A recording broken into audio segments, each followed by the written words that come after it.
The movie begins in Istanbul, Turkey, with MI6 agent Bond. He arrives at a safe house only to find that several fellow agents have been brutally murdered by an unknown assassin. He discovers that a highly secure hard drive containing the identities of every undercover NATO agent embedded in terrorist organizations worldwide has been stolen. Noticing that the bodies were still warm, he realized the killer was nearby. Bond leaves the safe house and pursues the assassin, a mercenary named Patrice. He climbed into a jeep with a fellow agent behind the wheel, Eva. Another MI6 agent assisting Bond locate the drive. They got into a high-speed chase in pursuit of the assassin. The pursuit escalates drastically after Patrice crashes his vehicle and flees onto a moving passenger train. Bond manages to leap from his vehicle onto the top of the train to continue the chase. The two men engage in a brutal hand-to-hand struggle on top of the speeding train cars while Eva tries to keep up and get a clear sniper shot at Patrice from a distance. Inside the MI6 headquarters in London, the head of the agency M is monitoring the entire operation via audio link.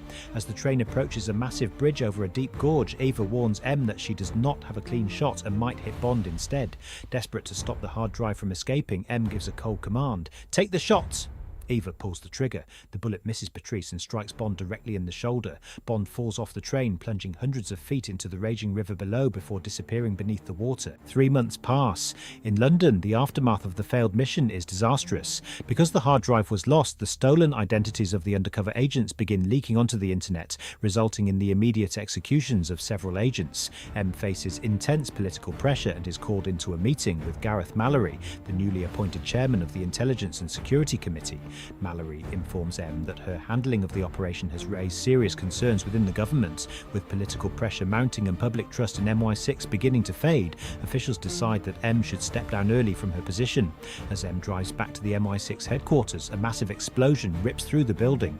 A cyber attacker has breached the facility's security systems and detonated a bomb inside M's personal office, killing several employees. Meanwhile, on a remote island, Bond is revealed to be alive. Surviving the fall left him wounded, but instead of returning to MI6, he vanished from the world entirely. He spends his days drifting through crowded beach bars, drowning himself in alcohol while trying to bury the life he once lived. But everything changes when a television report reveals the devastating attack on MI6 headquarters. The moment Bond sees the burning headquarters on the screen, the old fire inside him awakens. Realizing the war is far from over, Bond quietly leaves the bar and prepares to return to London. Bond appears unexpectedly at M's personal apartment in the middle of the night. M is shocked but relieved to see him. However, Bond is no longer in top physical condition. The gunshot wound and months of heavy drinking have taken a severe toll on his body. He is forced to undergo a series of grueling physical, psychological and combat tests at an underground bunker beneath London, which serves as MI6's temporary headquarters. Bond fails almost every test, but M falsifies the results to clear him for active duty because she desperately needs her best agent back on the field. Before leaving for his new mission, Bond meets his new handler, Q, who serves as a tech expert for the agency. Q gives Bond 2 pieces of basic equipment: a personalised Walther PPK pistol equipped with a biometric palm print scanner that only fires when Bond handles it, and a small radio beacon. Bond's objective is to track down Patrice, who has been spotted travelling to Shanghai to carry out another assassination. Bond arrives in Shanghai and begins tracking Patrice through the city's crowded streets and underground criminal networks. After hours of searching, he finally receives a lead pointing him toward the airport. Keeping his distance, Bond watches carefully as Patrice arrives, confirming he's still carrying out assignments for the mysterious organisation behind the attacks. He follows the assassin secretly to a high-rise skyscraper. Patrice enters an empty floor of the building and sets up a sniper rifle to assassinate a target in the opposite building. Bond sneaks up behind him just as Patrice pulls the trigger, killing his target. A violent struggle breaks out between Bond and Patrice on the high-rise floor. Bond overpowers Patrice and holds him over the edge of the building, demanding to know who hired him. Patrice refuses to speak, loses his grip and falls to his death. Bond searches Patrice's equipment and finds a high-value gambling chip from a luxury casino in Macau. Realizing this is his only clue, Bond travels to Macau to cash in the chip. At the floating casino, Bond encounters a mysterious woman named Severine, whom he noticed earlier at the Shanghai skyscraper. Bond speaks with her at the casino bar and notices that she is visibly terrified and deeply nervous. He correctly guesses that she's working for a dangerous man and is looking for a way out. Severine warns Bond that her employer's security guards are planning to kill him, but she promises to help him if Bond can assassinate her boss. Before leaving the casino, Bond manages to neutralize the guards sent after him without drawing attention. Later that night, Bond makes his way to Severine's yacht just as it is preparing to depart. Without attracting attention, he boards the vessel and joins Severine as they set sail to meet her mysterious employer. The next morning, however, the yacht is intercepted and Bond is captured by Severine's employer's henchmen. He's knocked unconscious and taken to a deserted eerie island off the coast of China. When Bond wakes up, he's tied to a chair in a large empty server room. He is approached by a man named Raoul Silva. Silva reveals himself to be a former brilliant MI6 agent who used to work closely under M in Hong Kong during the 1990s. Silva explains his dark history. Years ago, M betrayed him and traded him to the Chinese government in exchange for a peaceful transition of power and the return of several captured agents. While in Chinese captivity, Silva was brutally tortured. He attempted to commit suicide by swallowing a hidden cyanide capsule, but the poison failed to kill him.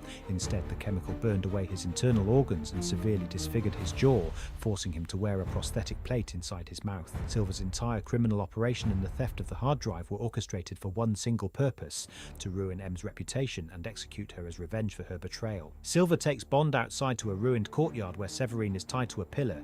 In a twisted game, Silva places a small shot glass of scotch on top of Severine's head and hands Bond a pistol, forcing him to play a game of target practice. Bond's hands are shaking due to his poor physical condition and he misses the glass. Silva then steps up and ruthlessly shoots Severine, killing her instantly, and asks Bond what he will do next. While Silva is distracted, Bond secretly activates the small radio beacon given to him by Q. Within minutes, British military helicopters storm the island, overpowering Silva's guards and taking him into custody. Silva is transported back to London and locked inside a high-tech glass containment cell deep within the underground MI6 bunker. M visits Silva in his cell, and the two share a tense confrontation where Silva mocks her and calls her a monster. Meanwhile, Q attempts to hack into Silva's encrypted laptop to uncover his criminal network. However, Q unknowingly falls into a trap. Silva, who is a master cyber terrorist, designed the laptop's encryption to act as a Trojan horse. The moment Q connects the computer to the MI6 mainframe, it triggers a program that unlocks every door in the facility, including Silva's cell. Silva escapes into the underground tunnels of London. Bond realizes what has happened and pursues him through the crowded London underground subway system. Silva is disguised as a police officer and has an entire team of armed henchmen waiting for him. During the chase, Silva detonates an explosive charge in a subway tunnel, causing a massive train car to crash through the ceiling, nearly crushing Bond. Silva manages to escape the subway and heads directly toward a government public hearing building where M is currently testifying about the MI6 security failures before a panel of ministers. Silva and his armed men storm the courtroom, opening fire on the crowd. Mallory bravely tackles a guard and takes a bullet to the shoulder to protect M. Bond bursts into the room just in time, engaging in a fierce shootout with Silva's men.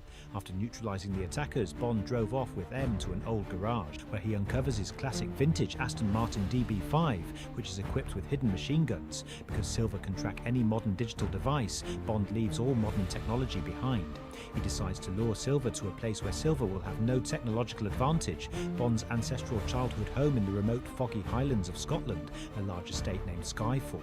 When they arrive at the desolate estate, they meet Kincaid, the elderly gamekeeper who looked after the property since Bond's parents died. Together, the three of them realize they are heavily outgunned, so they begin setting up crude booby traps around the house using old hunting rifles, dynamite, floor spikes, and household chemicals. Silva's first wave of henchmen arrives in cars under the cover of darkness. Bond, M, and Kincaid fight them off using the house traps and the Aston Martin's hidden machine guns. However, the victory is short-lived. Silva himself arrives in a massive, heavily armed military helicopter. The helicopter opens fire with a minigun, completely destroying the Aston Martin and setting the Skyfall mansion ablaze. Bond realizes they cannot hold the house any longer. He orders Kincaid to take M through a secret underground priest's tunnel that leads away from the house toward a cold, isolated stone chapel across the moor. Bond detonates the remaining explosives inside the house, blowing up the mansion and destroying the helicopter, killing most of Silva's remaining men. Silva survives the blast and spots Kincaid's flashlight beam in the dark moor. He pursues them to the isolated stone chapel. Inside the chapel, M is bleeding badly after being wounded by a piece of shrapnel during the house explosion. Silva enters the chapel exhausted and completely unhinged. He presses his forehead against M's, weeping, and hands her a pistol. He begs her to pull the trigger so they can die together, ending their shared history. Before Silva can pull his own trigger, Bond bursts into the chapel and throws a large hunting knife directly into Silva's back. Silva stumbles and falls to the ground, dying seconds later. Bond rushes to M's side, but it is too late. The blood loss from her shrapnel wound is too severe. M smiles at Bond, telling him that he did a good job, and peacefully dies in his arms. Bond breaks down in tears over her body. Back in London, MI6 slowly begins rebuilding after the devastating attacks. Gareth Mallory officially assumes control of the agency, taking on the title of the new M as operations finally return to normal. Shortly afterward, Bond walks into the newly restored office of the new M. The room mirrors the classic MI6 offices of the past, symbolising a new beginning for the agency.